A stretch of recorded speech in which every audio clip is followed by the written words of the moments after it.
Jeg skal fortælle lidt om husdyrmider. I Danmark findes 800 forskellige midearter.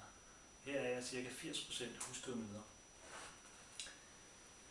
To af de specier, der findes husdyrmider, er vi specielt interesseret i her på ALK. Og det er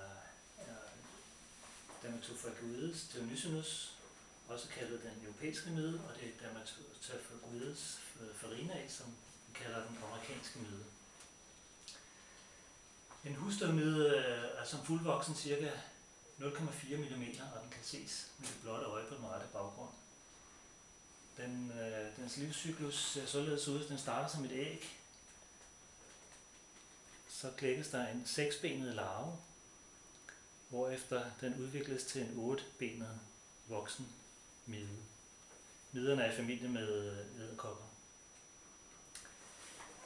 En husdyrmide producerer ca. 20 fækalier, det man kalder droppings, i døgnet. Og undersøgelser har vist, at der en gennemsnitsseng bruger 1,5 millioner mider, hvilket giver et anseligt antal midefækalier i en seng, og det er dem, vi bliver allergiske overfor. Her på ALK dyrker vi begge midespecier. De bliver dyrket hver for sig og må ikke blandes.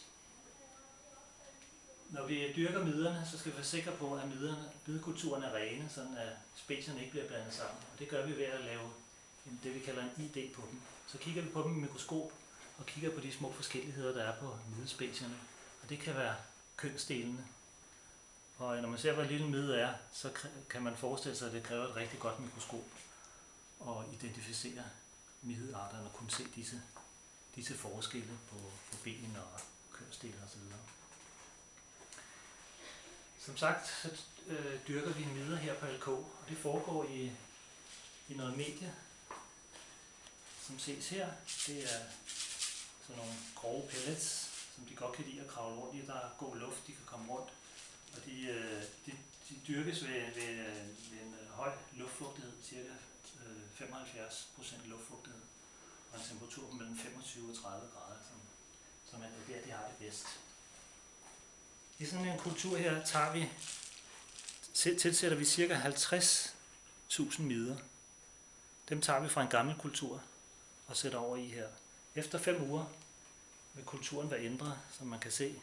Den er meget løs og porøs. Lidt klistret materiale, hvilket primært skyldes de mange fækalier, som miderne har efterladt.